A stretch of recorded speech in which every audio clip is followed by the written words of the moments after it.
Bahas bersama juru kampanye hutan Greenpeace Sekar Banjaran Aji. Selamat petang, Mbak Sekar. Selamat petang, Mbak. Mbak Sekar, kalau dari temuan Greenpeace sejauh ini, asal muasal dari kayu gelondongan ini dari mana?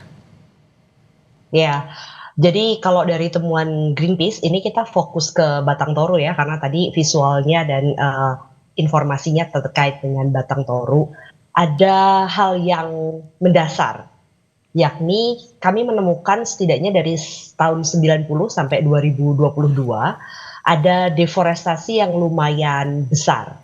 Jumlahnya sekitar 70.000 hektar atau sekitar 21% dari seluruh luas dasnya Batang Toru. Kini kalau kita bicara hutan di wilayah tersebut, hutan alam yang tersisa itu tinggal 167.000 hektar atau sekitar 49% dari DAS. Itu lokasinya pun di tengah. Dan kita bisa lihat dibandingkan dengan areal perizinan berbasis lahan dan ekstraktif secara keseluruhan, luasnya sekarang ada sekitar 94.000 hektar atau 28%. Sebagian besar adalah perizinan berusaha pemanfaatan kawasan hutan dan juga pertambangan serta perkebunan kelapa sawit. Tadi udah disebutkan salah satunya perkebunan kelapa sawit. Nah, dalam cerita tersebut kita bisa lihat bagaimana bagian hulu itu sebenarnya sudah beralih fungsi gitu ya menjadi pertanian kering, sedangkan bagian hilirnya beralih fungsi menjadi perkebunan sawit dan juga industri bubur kertas. Jadi benar-benar hutan alamnya tuh tinggal tersisa di tengah di bagian das tersebut. Mbak Sekar, Jadi tapi kalau untuk deforestasi yang terjadi di bagian hulu itu seluruhnya sebenarnya dari perusahaan yang berizin atau ada juga yang ilegal? Nah, ini yang sebenarnya kita pertanyakan ke pemerintah, karena data ini harusnya diketahui pemerintah ya Mbak ya, karena yang berhak melakukan monitoring dan evaluasi secara resmi itu pemerintah. Kalau dari apa yang kita lihat visual, tentu saja kita udah bisa melihat bahwa itu ada deforestasi dan ada sebuah upaya untuk menghancurkan hutan. Nah, kita udah punya data nih, perusahaan yang resmi. Nah, sekarang kita lihat perusahaan yang nggak resmi. Kalau data kami zoom in sedikit ya, misalnya Mbak di sawit, sawit itu kalau data dari izinnya itu cuma 19.500 hektar.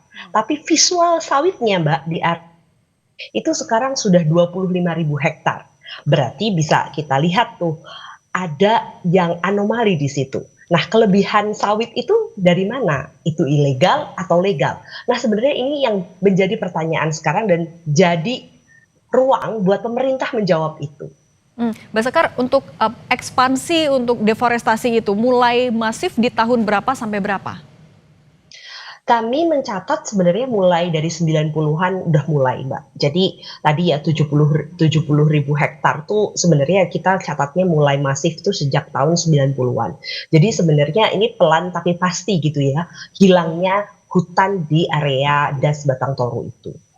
Nah, ketika sudah terjadi dari tahun 90-an, Greenpeace melihat penegakan hukum dari pemerintah sudah cukup seriuskah? Belum. Kita selama ini selalu minta sama pemerintah untuk melakukan evaluasi perizinan besar-besaran.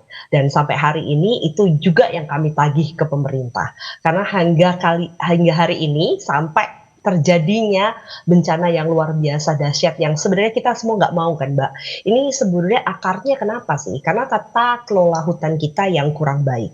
Dan dalam konteks kurang baik itu yang harus dilakukan seharusnya ya stop dulu, evaluasi dulu, dan yang paling penting di sini, pemerintah pun tahu ini, yang bagian rusak harus segera dipulihkan.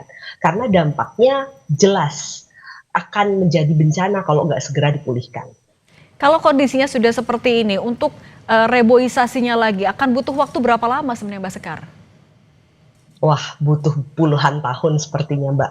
Dan bahkan nggak ada catatan ya yang bisa menjamin bahwa seluruh ekosistem akan kembali seperti semula.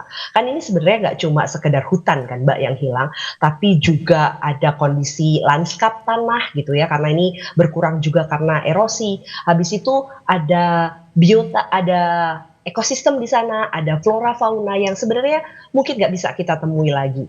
Dan ini belum juga dikalkulasi sebagai kerugian di situ. Kalau untuk di wilayah utara Sumatera, kerusakannya terkonsentrasi di wilayah mana yang paling luar biasa?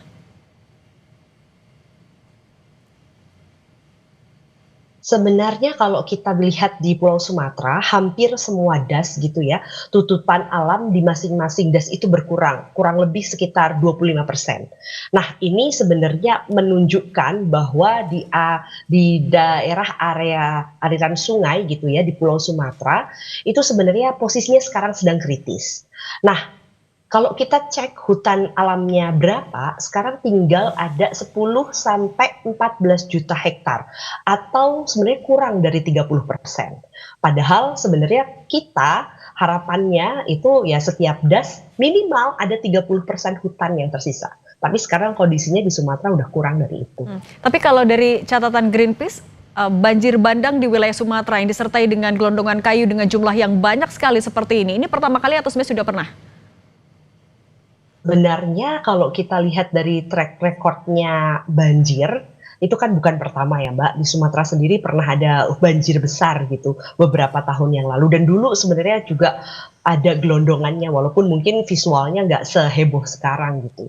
Jadi ini sebenarnya bukan pertama kali dan yang kita sesalkan adalah kenapa ini bisa terjadi gitu, kenapa kita harus menunggu sampai ada bencana berikutnya, sampai kita harus berpikir untuk menjaga hutan kita. Padahal kan harusnya nggak perlu ada bencana sampai kita punya inisiatif untuk menjaga hutan kita. Oke, investigasi dan penegakan hukum yang jelas dari pemerintah itu yang dinanti sama-sama. Mbak Sekar Banjaran Aji, juru kampanye hutan Greenpeace, terima kasih sudah berbagi bersama kami. Sehat selalu Mbak Sekar. Sehat. Usai jeda, Saudara, Kompas Petang.